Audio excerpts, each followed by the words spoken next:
What you see is the exploded differential for the new DBT4 front-wheel drive tricycle, and we're just going to have a dry fit.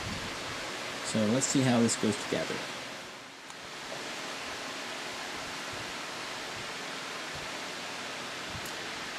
Alright, all we have here is the left side of the differential. I made it in pieces, modular, so if something breaks or fails, we can just put one, we can just replace the part that's failed instead of the whole unit.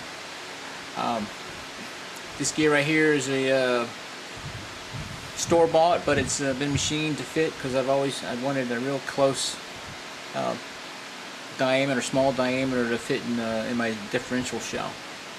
There's a recess hole here that got two set screws that lock onto the shaft. The center part of the differential, I have a center spacer with the little pinion gears drilled for bolts and for a little bit of lightness. Now the shaft gets pressed in, and then there's a pin that gets inserted to lock the shaft from going side to side. I have indexed them. I got a little little marks here for which side. This on. I like to line the holes up on top. These are a 5mm bolt, and I have turned the head down a little bit, just like I said, to keep the clearance, minimal amount of clearance. Should be 6 of them. We'll just put 2 in for now. So then we have our gears to turn. I don't know if you can see that. Alright, now the fun side. Once again, I have a spline here, a machined spline that takes the, this is a Shimano free hub. This model right here is a 8 to 9 speed. And what I wanted to do is I wanted to keep everything as much as stock as possible, so I didn't mess with any of the internals. What I did do is I did machine the outside a bit. So this bearing here, I'll have 2 of them. This is actually, it's a metric bearing, and the internal bore is a 35mm bore with a 55mm outside diameter. And like I said, this will be mounted in the frame shell, and then your diff will come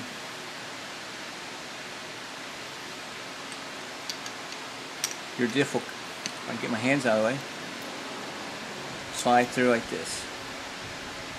See? So like I said, this piece right here is machined to accept the Shimano spline for the free hub. This is, I'm not sure if the newer splines are different, but this is what I got going for right now for this early development. And has 2 bearings right inside here. There's one inside here, and there's a spacer ring. So this will click on here, and then you can see it. You can hear it rotate. And then this is the other side of the differential. And we just sort of press it together.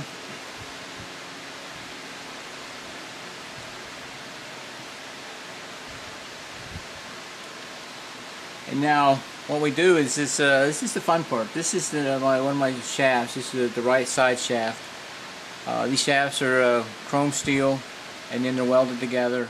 It is welded right here for the CV shell. It actually presses here, and then there's I have a torque pin here, and then it gets bolted together, which I won't show right now. What we'll do is we'll slide this in here. It fits in there really nice and snug. Then on the inside of the diff unit, so this is a dry fit, so I'm not having any lubricant. We have a thrust bearing right there, right there. You got the thrust bearing there. That goes in there. And there's 2 milled. I had milled the flats. So here's our crown gear. It's machined. It's a store-bought, but it's machined down for the to fit my width. and then it's also drilled for 2 small set screws. Now the next versions I might make is I might have one larger screw, depending on spacing, because I don't have a whole lot of room here for spacing, because I tried to make everything minimal. So this goes in here. I'm not going to tighten it up, but what we would do is we would line it up, your set screws, and then you would tighten them down on the flats.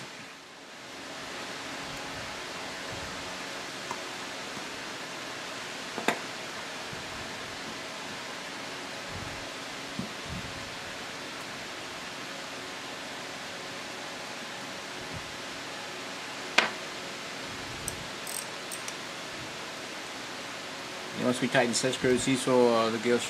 So this is basically our differential.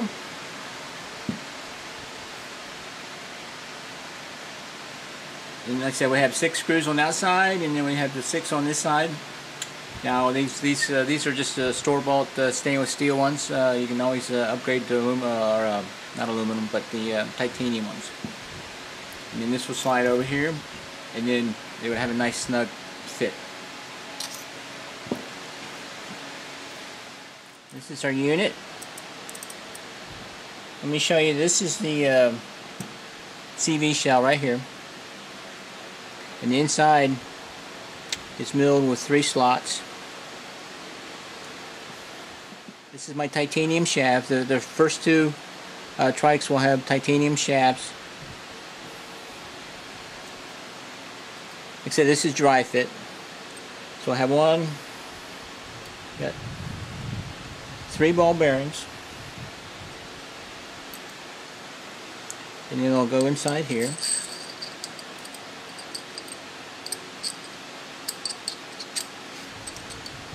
See how it lines up.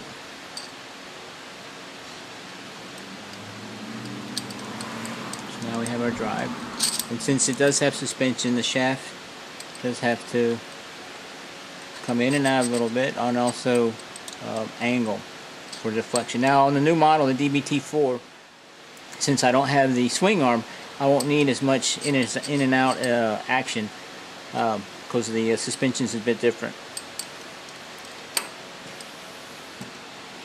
Now this gets pressed right in here.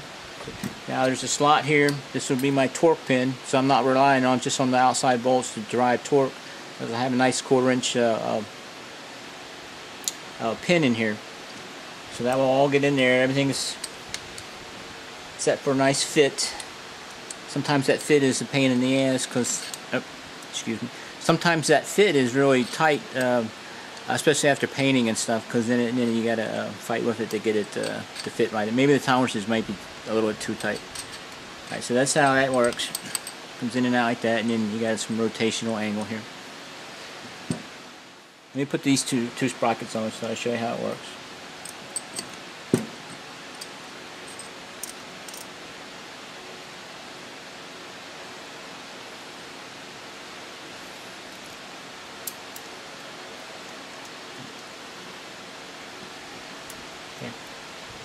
This is a standard lock ring.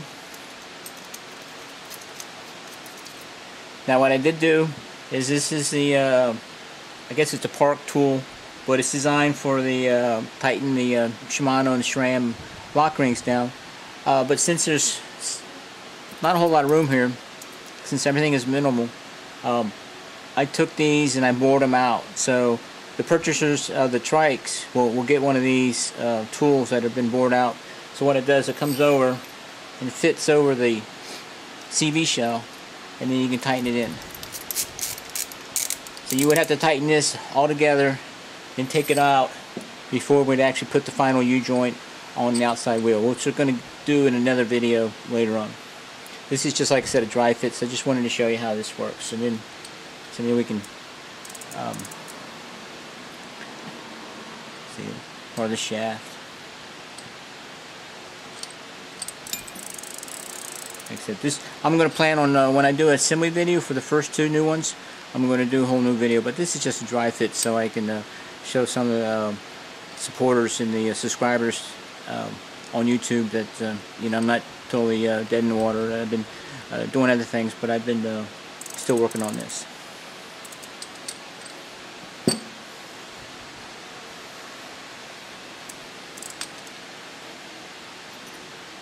remove it, we just come in, slide it on.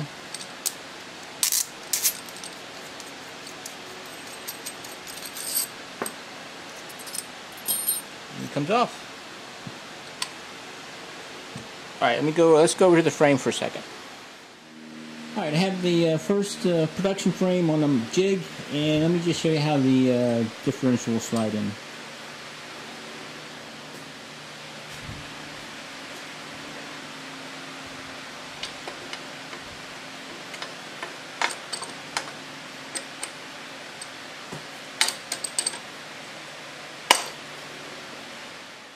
This is our shaft. You can see how it moves and rotate, and we'll have another assembly video later on. This is the DBT4. This is the first prototype. This is the one I took to the velodrome in February and raced on. And you can see this is a completed unit. This is an 8-speed cog. Mounting for the derailleur is adjustable, so I can come in and out, also in and out this way, to accommodate different widths on the cogs and stuff. Part of this whole project is to make it very versatile and adjustable and adaptable for different derailleurs, different cog dimensions. Now this one here is my 28, and I do have some room here on the gap.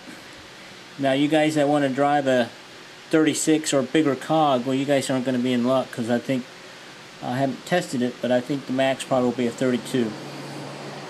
Which should be, with the smaller 451 size wheels, should be plenty of mountain gear.